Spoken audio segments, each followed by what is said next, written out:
He stood at the front of the formation, with his sleeves rolled to the elbow, and the first thing the new class noticed about him was the tattoo, faded. Blurred soft at the edges the way old ink goes when 50 years pull it apart, a coiled snake gone blue-green on a forearm that had clearly done its share of living. He didn't look like much. Grey at the temples, a little stooped, a canvas notebook in one hand, and a paper coffee cup in the other. Before anyone had told them his name, before the first block of instruction had even started, a voice came drifting up from the back row. "Hey, Pops, your ink's fading." A laugh. "Time to retire, old-timer. Let the young guys take it from here." The old man didn't turn his head. Didn't blink. He just took a slow sip of his coffee and let the silence sit there, and the boys in the back, because that's what they were, boys with new patches and louder mouths than sense, took the silence for weakness. They had no idea. None of them. They were about to learn exactly who the quiet man with the fading tattoo was, and they were going to learn it in the worst way a young soldier can, when the most feared senior enlisted man on the entire installation walked across that field, stopped in front of the old-timer, came to attention, and rolled up his own sleeve. If you've ever been written off for how you look, too old, too quiet, too worn around the edges, type "still sharp" in the comments. Stay with me, because this one matters. His name was Walter Mercer, though hardly anyone used it anymore. Happec to the cadre, he was just the new instructor, brought in to teach a block most of the students figured they could sleep through: fieldcraft, tradecraft, the old slow arts of moving unseen and staying alive after everything has already gone wrong. The kind of thing you can't put on a slideshow. The schoolhouse had pulled him out of a quiet retirement 2 states away, because there are some things you cannot teach from a manual, and there are fewer men left alive every year who can teach them at all. He'd shown up that morning in a plain collared shirt and khaki trousers, no rank, because he wore no rank now, no ribbons, no swagger. He drove a 15-year-old truck, and he'd refilled the same coffee cup 3 times before formation. He looked to a class of young men who had just survived selection and decided that made them bulletproof, like somebody's grandfather who had wandered onto the wrong patch of grass.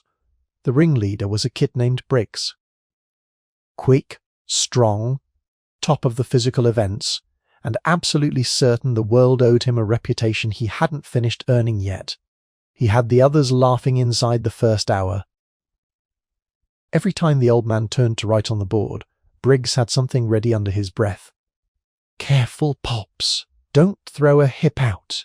You need a nap, sir." "We can wait." And Mercer let it ride. He had seen mouths like Briggs before, more than he could count, and he knew something the kid did not yet know, which is that the loudest man in any room is almost always the one who has been tested the least. Around midday he did something small that a few of the sharper students would remember for the rest of their lives.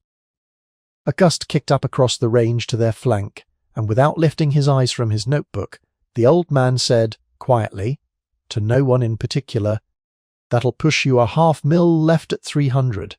Hold for it." Nobody had asked him. He hadn't seemed to be watching the line at all, but the student on the firing point made the adjustment, and the round went exactly true, and for just 1 second the laughing stopped. Then it started again, because boys like Briggs do not learn from a hint. They only learn from a hammer. By late afternoon, Briggs had gotten bold enough to say it to the old man's face.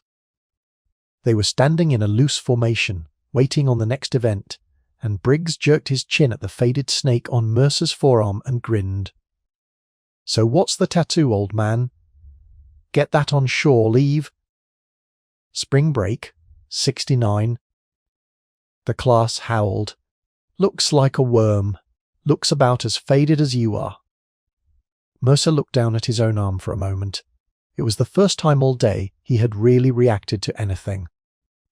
He looked at the coiled snake, soft and blue with age, and something crossed his face that was not anger. Something further away than anger. Something the kids in front of him were far too young to recognize. Then he rolled his sleeve down, slow, and buttoned the cuff, and he said the only thing he would say to Briggs all day, "Earned it a long time ago." That was all. Long time ago. That should have been the end of it. It was not the end of it, because somewhere in the last hour, somebody on that quadri had quietly made a phone call. Across the field, a vehicle had pulled up, and the man who stepped out of it was a man this entire class did recognize. Every one of them straightened without being told. Command Sergeant Major Reyes was the senior enlisted soldier on the installation, 31 years in, a man whose displeasure could fold up a career with a single quiet sentence. He never raised his voice. He had never needed to. And he was walking now, straight across the grass, straight at the old man in the plain collared shirt, and the expression on his face was something none of these young soldiers had the words for. He stopped 3 feet in front of Mercer. And then Command Sergeant Major Reyes, the hardest man on that base, came to attention. Heels together, spine straight. The way a man stands for only a very few things in this life. The formation behind him stopped breathing. "Master Sergeant Mercer," he said, "it's just Walt." "Now," the old man said gently. "Not to me, it isn't." And then Reyes reached up and unbuttoned his own left cuff and rolled the sleeve to the elbow and turned his forearm to the light so the whole class could see it. The same snake, the same coiled viper. Sharper, newer, but unmistakably the same mark, down to the small details no tattoo artist invents on his own. 2 men. The same impossible tattoo, and the silence that dropped over that field was the kind you feel in your chest. Because that mark was not decoration, and Reyes turned to the formation and told them what it was, in the flat, steady voice of a man who had waited most of his life to say it out loud. The snake was the mark of a reconnaissance team. B-Viper. It came out of a unit that for years did not officially exist. The Military Assistance Command, Vietnam Studies and Observations Group.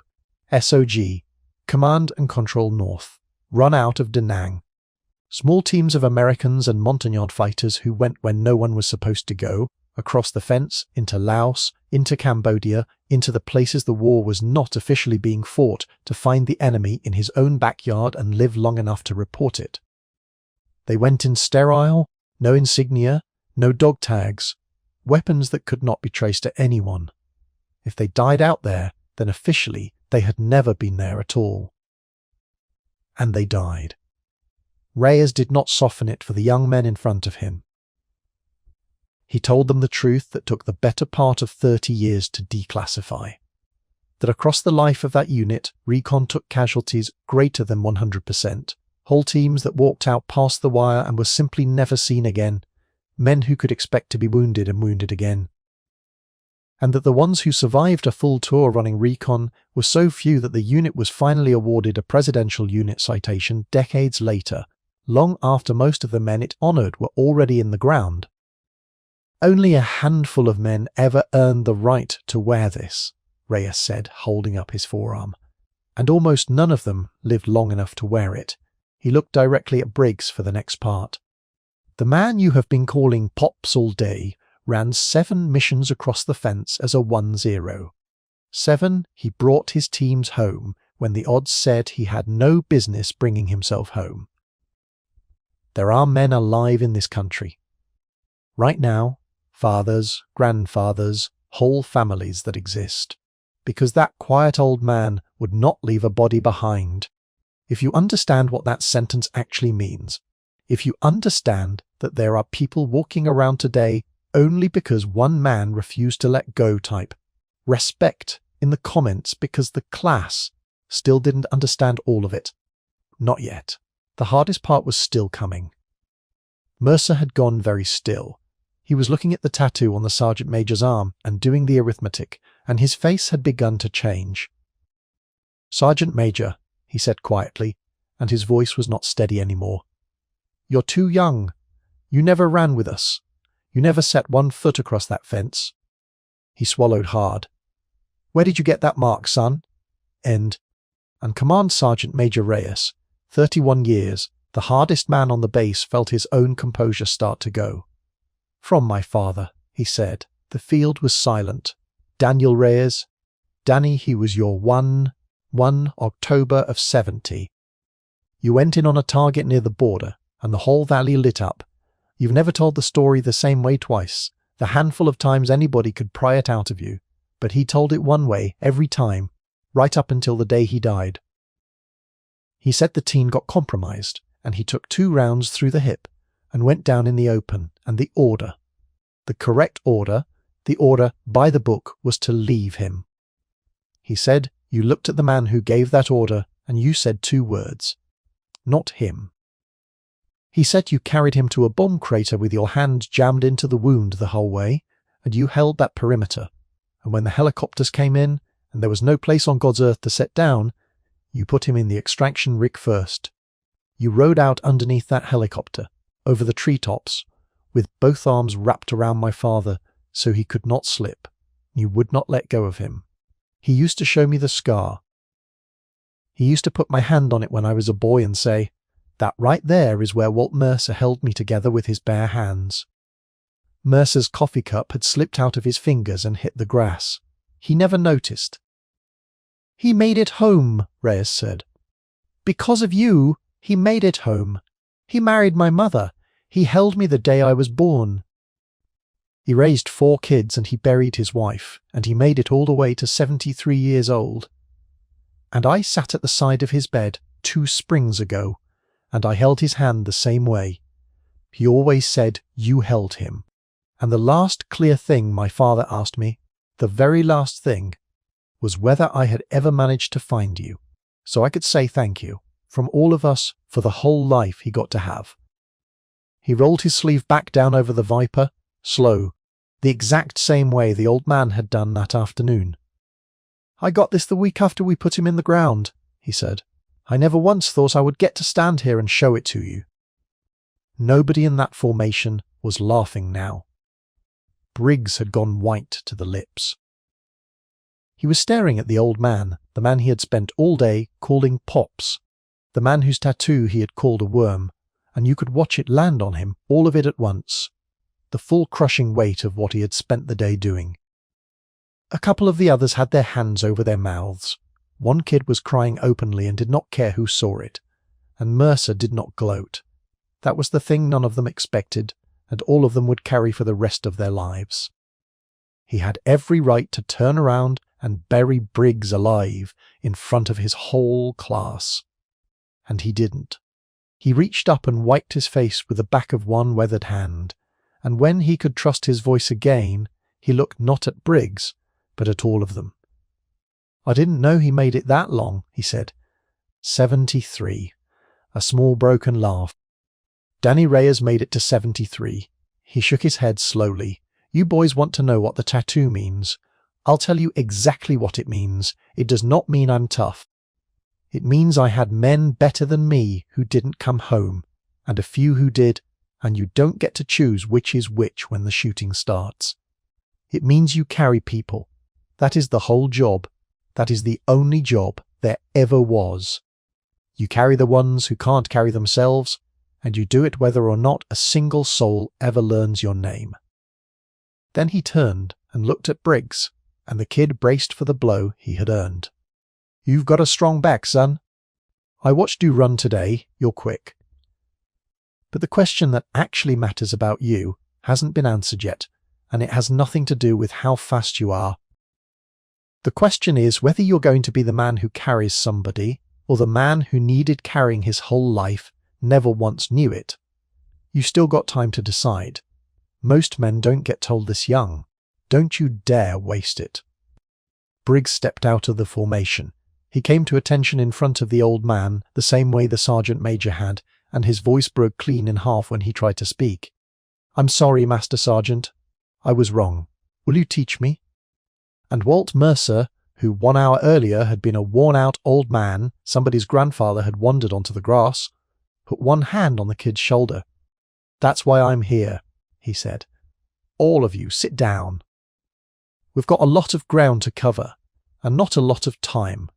And I'm older than I look." A few of them laughed. The right kind of laugh this time, the kind with relief in it. Let's begin. He taught that class for 3 weeks. Every man who came through it would tell you, years down the road, that he learned more in those 21 days than in everything that came before and most of what came after.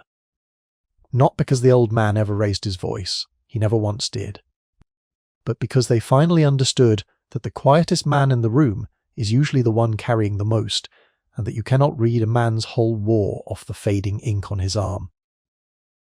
On graduation day, Command Sergeant Major Reyes stood at the back, and Walt Mercer rolled his sleeve down over the soft blue Viper and buttoned the cuff, the way he always had, the way he always would. The ink was fading. It had been fading for 50 years, but the man underneath it never had. Not for one single day, not for one single second. So the next time you pass an old man with a faded tattoo and a quiet way about him, a worn jacket, a cheap cup of coffee, a stoop in the shoulders cue, remember Walt Mercer. You remember that the loudest mouths have almost always been tested the least, and the men who carried the most are the ones who say the least about it. The ink fades, the honor never does. If you believe the quiet ones, the ones who carried us and never once asked for the credit, deserve to be remembered, then subscribe to the channel and stand here with us. Because for as long as we keep telling these stories, men like Walt Mercer are still sharp, and they always will be.